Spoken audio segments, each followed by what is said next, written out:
हमारे पास यहाँ यदि आप एग्जांपल में देखें तो सबसे ऊपर फॉर लूप को हम चुनते हैं। सबसे पहले फॉर लूप में हमारे पास इन तीनों पॉइंट्स को स्पेसिफाई करना पड़ता है जो हमने अभी जानकारी ली। देखिए सबसे पहले फॉर का हम ब्लॉक बनाते हैं फॉर, उसके पश्चात नीचे हमारे पास ओपनिंग करली ब्रैकेट और क्लोजिंग करली ब्रैकेट है जिसके द्वारा हमने फॉर का ब्लॉक बनाया है। इसके साथ ही सबसे पहले यदि आप यहाँ ध्यान दें तो फॉर की जो राउंडेड ब्रैकेट्स हैं उसमें सबसे पहले हम इनिशियलाइजेशन मेंशन करते हैं अर्थात स्टार्टिंग पॉइंट, दूसरे नंबर पे हम कंडीशन दिखाते हैं अर्थात एंडिंग पॉइंट, और आइट्रेशन दिखाते हैं तीसरे नंबर पे अर्थात किस प्रकार से हमें विस्तार करना है। इसको आप नीचे एग्जांपल में भी देख सकते हैं। देखिए हमने इसके लिए एक इंटीजर लिया है काउंटर। हमने काउंटर में सबसे पहले एक असाइन कर दिया है अर्थात जो हमारा इनिशियलाइजेशन पॉइंट है।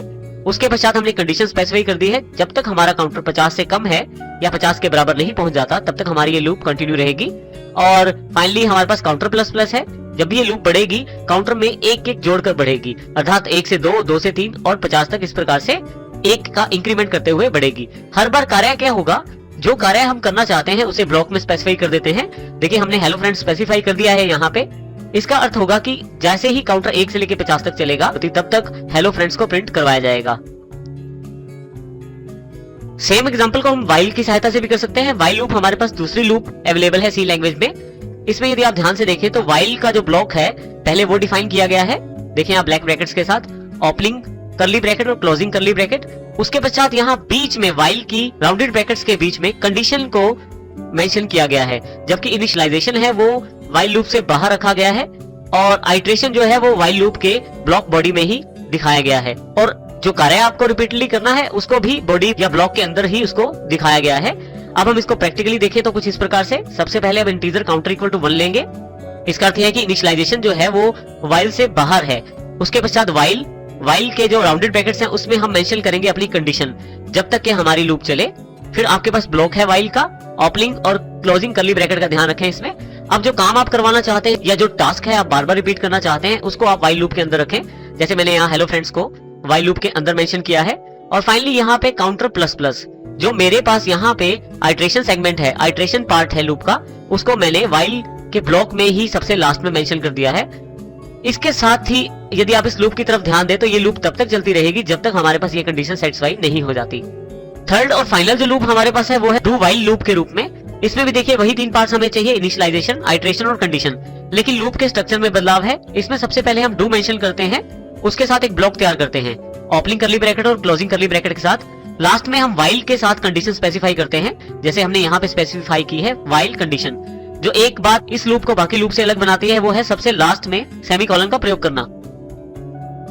इसमें सबसे लास्ट में सेमीकोलन का प्रयोग किया गया है, जब फॉर लूप और व्हाइल लूप में इसका प्रयोग नहीं किया गया था। और यहाँ पे एक खास बात और है कि जैसे व्हाइल लूप में इनिशियलाइजेशन पार्ट को बाहर रखा गया था, डू व्हाइल लूप में भी इनिशियलाइजेशन को बाहर रखा गया है। जो आप स्टेटमेंट्स या रिपीटेड वर्क करना चाहते हैं वो लूप के ब्लॉक में, इन दोनों ब्रैकेट्स के बीच में, और आइट्रेशन को भी आप बीच में स्पेसिफाई करते हैं और कंडीशन को सबसे लास्ट में। इसी तरह से यदि इसका प्रैक्टिकल एग्जांपल देखें तो नीचे की तरफ इंटीजर काउंटर इक्वल टू 1, सबसे पहले हमने इनिशियलाइजेशन पॉइंट सेट किया, उसके बाद डू, और देखिए यहाँ पे ब्लॉक सेट किया, पहले ब्लॉक बनाया हमने। ब्लॉक में हमने जो कार्य हमने करना है वो हमने सेट किया यहाँ पे printf हेलो फ्रेंड्स के रूप में, और यहाँ पे आइट्रेशन पॉइंट बता दिया counter plus plus. Finally while counter less than equal to 50, जब तक काउंटर 50 से छोटा है या 50 के बराबर नहीं पहुंच जाता तब तक कार्य बार बार होता रहे। एक सबसे मुख्य फर्क जो फॉर लूप व्हाइल लूप का डू व्हाइल लूप के साथ है वो है कंडीशन का बाद में चेक करना। यदि आप ध्यान दें तो फॉर लूप में भी कंडीशन ऊपर चेक की जाती है और व्हाइल लूप में भी कंडीशन ऊपर की तरफ चेक की जाती है, परंतु डू व्हाइल लूप में कंडीशन जो है सबसे लास्ट में चेक की जाती है। इसका अर्थ ये हुआ कि यदि हमारी कंडीशन फॉल्स है और यदि हमारी कंडीशन पहले से ही फॉल्स है तो फॉर लूप और व्हाइल लूप काम नहीं करेंगी, परंतु डू व्हाइल लूप में यदि पहले से कंडीशन फॉल्स है तो एक बार वो लूप अवश्य चलेगी और फाइनली जब वो नीचे व्हाइल में कंडीशन चेक करेगी उसके पश्चात अगली बार वो लूप नहीं चलेगी। इसका साधारण भाषा में अर्थ ये हुआ कि डू व्हाइल लूप यदि आपकी कंडीशन फॉल्स है या ट्रू है एक बार अवश्य चलती है। तो इस प्रकार डू व्हाइल लूप जो है फॉर लूप और व्हाइल लूप से बिल्कुल अलग है। अब सबसे पहले हम फॉर लूप का सिंपल एग्जांपल देखते हैं। देखिए यहाँ पे सबसे पहले हेडर फाइल्स को इंक्लूड किया गया, वर्ड मेन ब्लॉक बनाया गया वर्ड मेन का।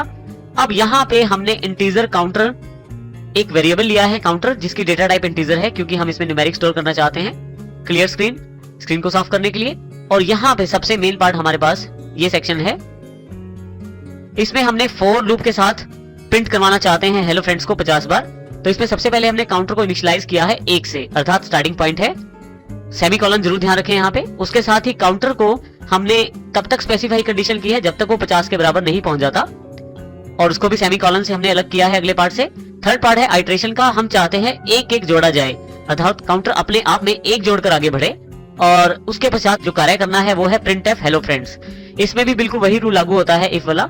यदि आपके पास एक से अधिक स्टेटमेंट्स हैं तो आप ब्लॉक का प्रयोग करें, और यदि आपके पास केवल एक ही स्टेटमेंट है तो फिर आपको ब्लॉक का प्रयोग करने की आवश्यकता नहीं रहती, इसलिए मैंने यहाँ पे ब्लॉक का प्रयोग नहीं किया है। फाइनली गेट ch, और यहाँ मैंने मेन फंक्शन को क्लोज कर दिया है।